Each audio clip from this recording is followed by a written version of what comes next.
Good morning. Today I thought we'd do a little bit of work in the coal forge, and I'm going to continue on with our forge welding with some more delicate stuff that I think does better in the coal forge. There have been some questions about starting and maintaining a coal fire, so I thought before we got into the forge welding again, we would just discuss the coal fire, how to start a fire, some of the maintenance issues, a little bit more about my coal forge, and then we'll do a second video today on the forge welding topic. So that is coming, and probably won't upload both today. You'll have to wait till tomorrow for the second one. My forge hearth from front to back is 32 inches, and to the hood it's also 32 inches, although the hood is sitting over the top of the hearth just a little bit. And that's bigger than it needs to be. A lot of the reason for this is so that I can just pile tools and materials up over here on the side, things that I'm working with, and it's a nice place to have a flat surface while you're working so you don't try to pile stuff on the floor at your feet or on the anvil. The fire pot itself is a Centaur Vulcan. I don't know if Centaur Forge still sell these, but there's other similar pots, and you can still find antique pots that are in good condition. This one's 10 inches long. Let me switch to this. And about 8.5 inches wide. To the high side of this, it is 5 inches deep. And that's deep enough for a good deep fire. It's a neutralizing fire. You can consume all the oxygen down in here, and with your material running straight across the top here, you're into a neutral flame almost all the time. You don't want to stick your work down in like this because you'll just burn it up. It's an oxidizing fire down there. Below the fire pot we have what's referred to as a tweer or twee iron. I've heard it pronounced different ways. I don't speak French, so I'm probably pronouncing it wrong. And that's this entire setup here. The air comes in here and goes up into the fire pot there. And then below it's got an ash dump, so you can dump ashes out. And I keep a bucket down there, but you could dump them on the floor and shovel the floor if you really want to. And over here on the side, I have a blast gate to adjust the airflow. I also have a rheostat on my blower, but most new blowers don't have a rheostat, so you need a gate to adjust your airflow. You don't need to run the blower full open all the time. That's just asking for trouble. But this came from Centaur Forge. I think other people may still sell a similar fire pot. Kane & Sons sells something. Pay Tool sells something. So good fire pots are still available. This is vastly better than trying to adapt a brake drum to be a forge. If all you can afford is a brake drum, you can probably make it work, but this would be better. My blower is this old Buffalo Forge blower, and I actually had a different one on here the other day when we were talking about this that was giving up and needed to go in for repair, so I swapped it out. I actually had a spare in the shed because these things are hard to find, so I picked up a second one when I found one years ago. And this has this great big rheostat on it that you probably can't see in the dark. I'll see if I can get a better picture of that. And I just have it on an on-off switch. I can use the damper to control the airflow, or I can use the rheostat to control the speed.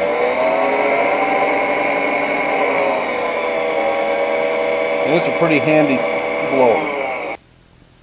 And here's that big rheostat that controls it. It's pretty interesting, kind of Dr. Frankenstein looking.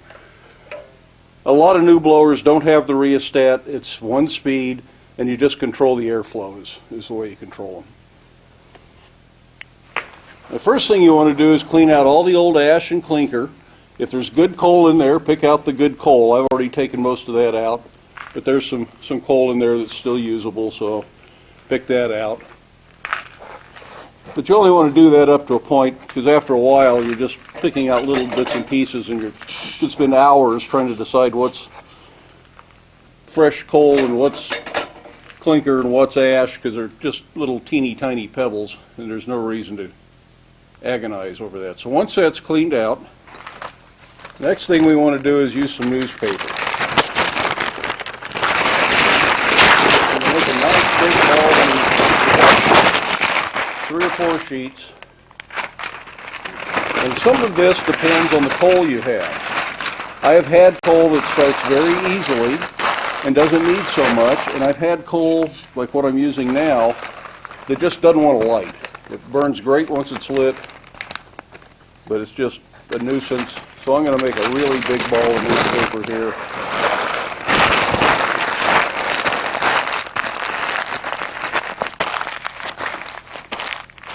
And put that down over the fire pot.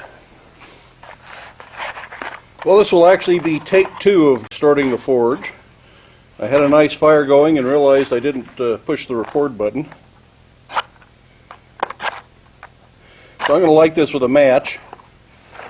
I frequently use a torch, and I think that's a lot easier, but just to show you that you don't need the torch, just in case somebody got that impression.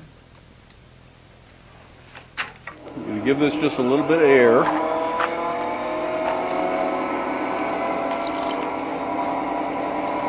And I like to put a little bit of wood on the fire, especially when I'm starting without any fresh coke. Fresh coke, or not fresh coke, but coke salvaged from the previous fire would be the ideal. So once you get a fire established, then we can start bringing some coal in from the outside of the fire. We just want to put it around the fire for now.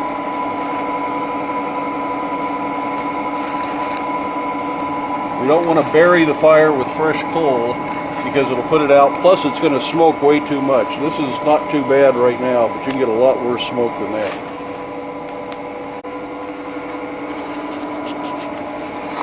As the fire grows, we can add a little bit more coal. If you're wearing gloves, it's pretty easy to do this with your hands. If you're barehanded, it's filthy. Now this nasty smoke that we've got through here, that's the fresh coal burning. If you start the fire with coke left from the previous fire, that doesn't happen so bad. So try not to overload it, because even this chimney, we can overpower it if we get too much smoke going.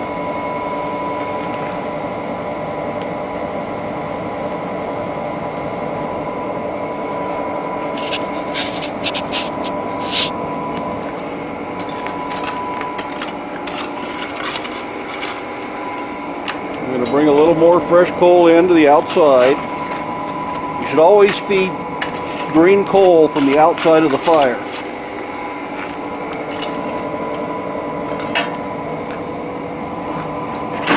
At this point, I'm going to put a little water on that.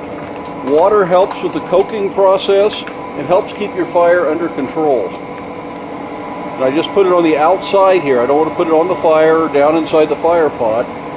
This is just to keep this coal from burning, and it'll create some steam, and that steam will help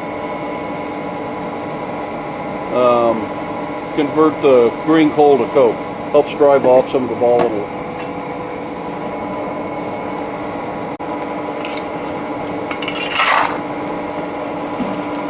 Depending on how your coal comes, if it's kind of a lump coal, half-inch lumps or something, you just put it on the outside of the fire the way it is, and then water it to keep it in control.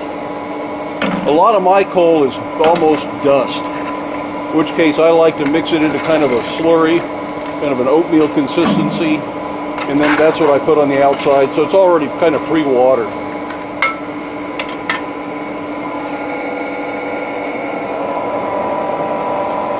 And that's a fire. So that's all the fire we need. We've got plenty of coal on the edges to work with for now. If we're going to work big material, we might want a bigger mound of coal so we can keep more coking up. And I'll feed that continuously as we work. And we'll talk about cleaning the fire as that becomes necessary and appropriate. But for the most part, that's all you got to do to get a coal fire going. And once it starts to coke around the edges, just gently bring the coke in. Don't bring the fresh coal in. Don't rake from back here. Just bring coke into the fire. If I'm getting ahead of you, because I haven't explained what coke is what is left when you burn off all the volatiles in coal. All the nasty stuff that makes the smoke are the volatiles. And when you cook all that off, you're left with a pure carbon product that's coke. It's like charcoal. And if you're making charcoal out of wood, all that smoke that you drive off when you're burning the wood are the same sorts of volatiles, and what you're left is a pure carbon in the form of charcoal. So charcoal is to wood what coke is to coal. And coke is what you really burn in the forge. You don't burn fresh green coal. You don't want smoke. If you're maintaining your fire perfectly, there is no smoke. Most of us don't do a perfect job of it, but that's what your goal should be. And you can see there's just hardly any smoke here, and a lot of that is actually steam because of the water that I put on the fire. So you do see some steam coming off the fire. So that's just a quick introduction to lighting a coal forge. And I hope that helps some of you out. We'll talk about maintaining the fire a little bit as we go on with projects. I'm not going to jump back and forth from one video to the next. So we're going to call this good for this video, and then I'm going to get into doing a little bit more forge welding. So join me in the next video if you want to see the forge welding. In the meantime, I hope you like the video. Love it if you'd hit that subscribe button. Share the video with your friends. Get out to the shop, light a fire, and let's get to work. Thanks. Well, I know I said that was all, but I thought now that I'm done with this fire for the day, I should go ahead and talk about shutting it down, so it's part of the lighting and shutting down videos, all pretty much the same video at that point. You can just let it go out. You're going to end up using a little bit more coal that way, but it's not really a big deal. This stuff out here isn't going to burn up. If you're using charcoal, that could happen. If you're using coal coke, which is real common in some areas, it is a pretty nice fuel, but if you're buying pre-made coke, turning the blower off and walking away from it works just fine, because that stuff goes out really easy. In fact, you have to keep a blower going all the time at a real low draft to guarantee that it doesn't go out while you're working. Now down in here there's going to be clinker, there's going to be ash, a bunch of junk you don't want in your next fire. So don't just shovel all this out and pile it up here, because then you got to sort through more of that. You know this stuff is all good coal or coke if it's been coking. Now this is the coke here, and it's light fluffy stuff. You can tell it apart from the coal when they're cold very easily. I mean, you can when it's hot, but if you pick them up with your bare hands cold. So I like to take just the top layer of the fire off and push all this stuff aside. And if you can keep the coke separate from the coal, that's ideal. But this stuff down in the fire, I don't want to get it too deep into, because then I'm getting into the ash and the clinker and all that other nasty junk I don't want. And again, this is going to go out just fine by itself. You don't really have to do anything. Make sure the damper is closed so you're not bringing fresh air in. And then I just sprinkle a little bit of water on this stuff around the edges. Sprinkle, don't dump. If you accidentally get this on your fire pot, it's probably not going to hurt it if you're sprinkling. If you just dump a quart of water over the fire pot, you could crack your cast iron fire pot. So don't do that. And that's really all I do. I just let the rest of this just go out on its own. You could cover it up with something, but it really doesn't want to burn too well as long as you've cut all the air from below. So if the ash dump is closed and your air inlet damper is closed, you can see that darkening down already. In a half an hour, that's going to be out. If you really have to guarantee it's out, go ahead and clear a spot over here where you can shovel all this out, maybe right here in the front, and then you can shovel all this junk out and pile it right up here. See, that's a big clinker there, and I don't want that mixed with my coal and my coke, and there's some clinker in there. And I'll go through this by hand. There's actually a lot of clinker in here after half a dozen forge welds. So if I was going to go on for the day and forge weld, I would have to clean all that junk out anyways. Okay, so now I really mean it. That's it for this video on starting and maintaining a coal fire. I hope it was of some use to you. Whether you have coal, coke, or charcoal, the methods are very similar. Coke and charcoal aren't so picky about adding fresh fuel around the edges because it's already had the volatiles driven off.